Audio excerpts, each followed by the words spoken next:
दोस्तों, अगर आप ऑस्ट्रेलिया की परमानेंट रेजिडेंसी वीज़ा अप्लाई करने का प्लान कर रहे हो, तो इस वीडियो को आपको ध्यान से देखना चाहिए क्योंकि कुछ इंपॉर्टेंट अपडेट्स हैं जो मैं इस वीडियो में कवर करने वाला हूं।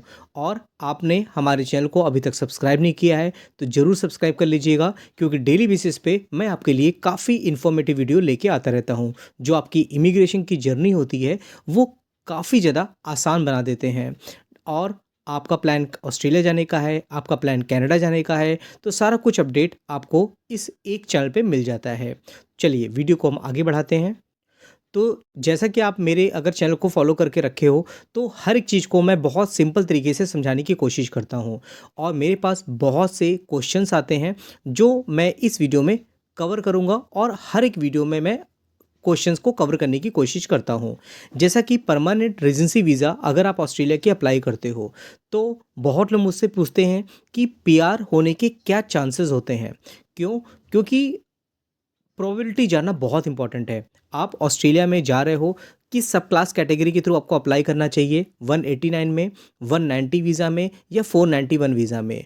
तो आपके माइंड में एक क्वेश्चन आता है कि अगर हम अप्लाई करते हैं तो कितने परसेंट चांसेस हैं कि हमारा वीज़ा हो सकता है? तो देखिए, उसके लिए कहीं न कहीं गवर्नमेंट के कुछ अपडेट्स आते रहते हैं जिसके बारे में आपको पता होना चाहिए। अगर आप स्पेसिफिकली 190 सब क्लास कैटेगरी में अप्लाई कर रहे हो या 491 सब क्लास कैटेगरी में अप्लाई कर रहे हो, तो कितनी एप्लीकेशन के लिए गवर्नमेंट कोटा अलॉट कर रही है स्टेट को, वो जानना इंपॉर्टेंट है। उसके साथ में अगर आप गवर्नमेंट का इमिग्रेशन लेवल प्लान देखते हो, जैसे हम 2023-24 की बात करें, 24-25 की बात करते हैं, 25-26 की बात करते हैं, ये जो इमिग्रेशन लेवल प्लान होते हैं ना, उससे ये पता चलता है कि किस कैटेगरी में गवर्नमेंट कितनी एप्लीकेशन लेने का प्लान कर रही है। 25-26 की बात करोगे तो यहाँ पर आपको देखने को मिलेगा स्किल इंडिपेंडेंट कैटेगरी, जो कि 189 सब क्लास कैटेगरी होती है। यहाँ पे आपको एप्लीकेशन कम होती हुई दिख रही हैं, 16,900। तो अगर आप सोच रहे हो कि मैं 189 सब क्लास कैटेगरी में अप्लाई करूँ तो मेरे चांसेस ज़्यादा हाई हो, तो कहीं ना कहीं आपको ये पता होना चाहिए 189 सब क्लास कैटेगरी में कंपटीशन बहुत ज़्यादा हाई होता है। अगर आप देखोगे इस साल में 2 बार यहाँ पर हमें एप्लीकेशन पिक होती हुई दिखी है। वहीं अगर आप रीजनल में देखोगे और स्टेट नॉमिनेशन की बात करोगे तो यहाँ पे आपको कोटा बढ़ता हुआ दिख रहा है और 33,000 एप्लीकेशन यहाँ पर 190 सब क्लास कैटेगरी में देखने को मिल रही है और 491 सब क्लास कैटेगरी में हमें कोटा अलॉट होता हुआ दिख रहा है। तो हम ये कह सकते हैं और ये अनुमान भी लगा सकते हैं कि 189 सब क्लास कैटेगरी के कंपैरिजन में 190 और 491 कैटेगरी में हमें नॉमिनेशन मिलने के चांसेस ज़्यादा हाई देखने को मिल जाते हैं। अब ये भी पता होना चाहिए कि जो स्टेट है, सपोज़ आप स्टेट नॉमिनेशन के लिए अप्लाई करते हो, तो किस स्टेट में आपके चांसेस ज़्यादा हाई हो सकते हैं, क्योंकि हर एक स्टेट को डिफरेंट डिफरेंट कोटा अलॉट होता है। तो अगर हम बात करते हैं यहाँ पर ऑस्ट्रेलियन कैपिटल टेरिटरी की, जिसको हम कैनबरा बोलते हैं, यहाँ पर गवर्नमेंट ने यहाँ पर नॉमिनेशन लेना शुरू कर दिया है। 2025-26 का नॉमिनेशन एलोकेशन की बात करते हैं तो यहाँ पर लगभग 1600 प्लेसेस देखने को मिल रहे हैं 2025-26 प्रोग्राम के लिए। अब देखिए, अगर आप ऑस्ट्रेलिया पीआर के लिए अप्लाई करते हो तो आप अपना स्किल असेसमेंट कराते हो। स्किल असेसमेंट होने के बाद आपको यहाँ पर कैनबरा मैट्रिक्स में अप्लाई करना पड़ता है। यहीं पे आपको कैनबरा की तरफ से इनविटेशन मिलता है जिसमें आप डॉक्यूमेंटेशन करते हो तो आपको नॉमिनेशन इशू होता है। तो इनविटेशन राउंड अगर आपको जानना है कितने आपके चांसेस हैं, तो ये सब चीज़ें आपको पता होनी चाहिए, तभी आप ये आइडिया लगा सकते हो कि मेरा कैनबरा में हो सकता है या नहीं हो सकता है। अब कैनबरा की तो हम बात कर ही रहे थे, साथ ही साथ और बहुत से स्टेट हैं जहाँ पर हमें इमिग्रेशन लेवल प्लान देखने को मिल रहा है और यहाँ पर कोटा आता हुआ दिख रहा है। जैसे हम विक्टोरिया की बात कर रहे हैं, अगर 25-26 का एलोकेशन देखोगे आप तो आपको देखने को मिलेगा 190 सब क्लास कैटेगरी में लगभग 2700 प्लेसेस हमें देखने को मिल रहे हैं। तो आपका ऑक्यूपेशन क्या है, उसके बेसिस पे आपको स्टेट की तरफ से यहाँ पे नॉमिनेशन मिल सकती है। लेकिन विक्टोरिया में आपको आरओआई भी डालना होता है, आपको पता होना चाहिए। जब आप ईओआई अप्लाई करते हो उसके साथ में विक्टोरिया में आपको आरओआई भी डालना होता है। 491 सब क्लास कैटेगरी की बात करेंगे तो 700 प्लेसेस यहाँ पे देखने को मिल रहा है। डिफरेंट डिफरेंट ऑक्यूपेशंस के बेसिस पे यहाँ पर नॉमिनेशन मिलता है। आपका ऑक्यूपेशन क्या है आपको पता होना चाहिए। उसके बेसिस पे स्किल असेसमेंट अथॉरिटी कौन सी है ये भी पता होना चाहिए। जब आप स्किल असेसमेंट करवाते हो तो ज़रूर आपको यहाँ पर आरओआई भी डालना होता है, जिसको आप देखोगे new registration of interest, ROI आपको यहाँ पे डालना होता है। आपको ऑस्ट्रेलिया के बारे में थोड़ा डाउट है, आप चाहो तो नीचे नंबर पे आप मुझे व्हाट्सएप कर सकते हो अपना रिज्यूमे।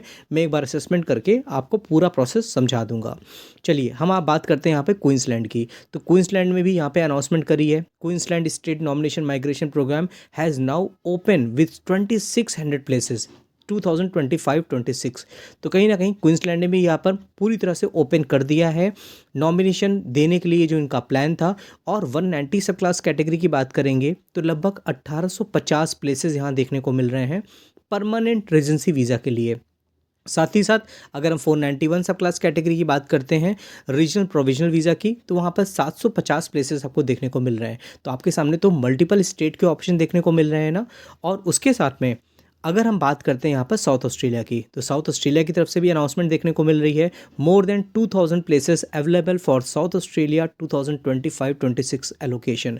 यहाँ आप देखोगे तो 190 सब क्लास कैटेगरी में लगभग 1350 हमें देखने को मिल रही है प्लेसेस, और 900 नॉमिनेशन प्लेसेस हमें 491 सब क्लास कैटेगरी में देखने को मिल रहा है।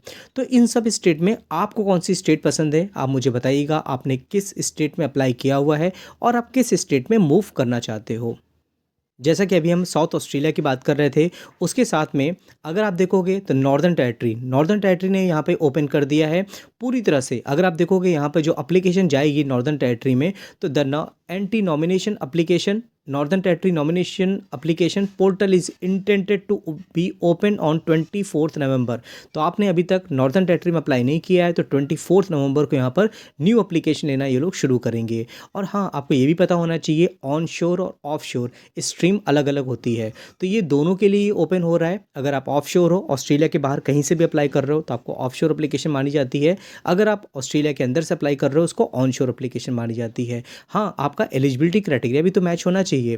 तो एलिजिबिलिटी क्राइटेरिया अगर आप चेक करना चाहते हो, तो इससे पहले की जो वीडियो है आप देखोगे, वहाँ पर 65 पॉइंट ऑस्ट्रेलिया में अप्लाई करने के लिए कैसे बनते हैं, क्या क्या एलिजिबिलिटी क्राइटेरिया होता है, किस बेसिस पे 65 पॉइंट बनते हैं, सब कुछ मैंने बहुत आसान शब्दों में आपको एक्सप्लेन किया हुआ है। तो जरूर जाके उस वीडियो को देखिएगा।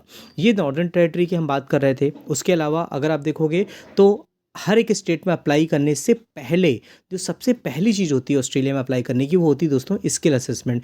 इस भी मैंने एक वीडियो बनाया हुआ है। आप ऑस्ट्रेलिया की प्लेलिस्ट में जाओगे ना, तो आपको दिख जाएगा कि आपके ऑक्यूपेशन के बेसिस पे कौन सी स्किल असेसमेंट अथॉरिटी होती है जो आपको बहुत आसानी से मिल जाएगी। तो उसको भी आप चेक कर सकते हो। हाँ, स्किल असेसमेंट आप मेरे थ्रू करवाना चाहते हो तो नीचे दिए गए नंबर पर आप मुझे कॉन्टैक्ट करिए। आपके प्रोफेशनल के बेसिस पे कौन सी स्किल असेसमेंट अथॉरिटी होगी और असेसमेंट करवाना चाहते हो, तो मैं भी आपकी यहाँ पर अप्लाई करने में हेल्प कर सकता हूँ। दोस्तों, कंक्लूजन ये है कि अगर आप ऑस्ट्रेलिया जाने का प्लान कर रहे हो, तो अभी पूरी तरह से ये हमें ओपन होता हुआ दिख रहा है। और कहीं ना कहीं ये जो कोटा होता है फर्स्ट कम फर्स्ट सर्व के बेसिस पे होता है। जितनी जल्दी आप अपना स्किल असेसमेंट करवाओगे, EOI फाइल करोगे, स्टेट नॉमिनेशन अप्लाई करोगे, साथ ही साथ ROI डालोगे, स्किल अगर हम बात करते हैं EOI की, तो बहुत स्टेट EOI के थ्रू एप्लीकेशन पिक करते हैं। कुछ स्टेट में हमें ROI डालना होता है। तो मल्टीपल EOI का ऑप्शन भी होता है जो मैं आपके लिए करता हूँ। तो ओवरऑल PR की जर्नी बहुत ईजी हो जाती है। आप चाहो तो किसी और कंसल्टेंट के थ्रू भी कर सकते हो, आप चाहो तो मुझे भी चूज़ कर सकते हो। डिपेंड करता है आपको कहाँ पर अच्छी तरीके से क्वेश्चन का आंसर दिया जा रहा है। तो आई होप दोस्तों वीडियो आपके लिए हेल्पफुल हुई होगी। अगर अच्छा लगा हो तो जितना हो सके उतना शेयर करिए।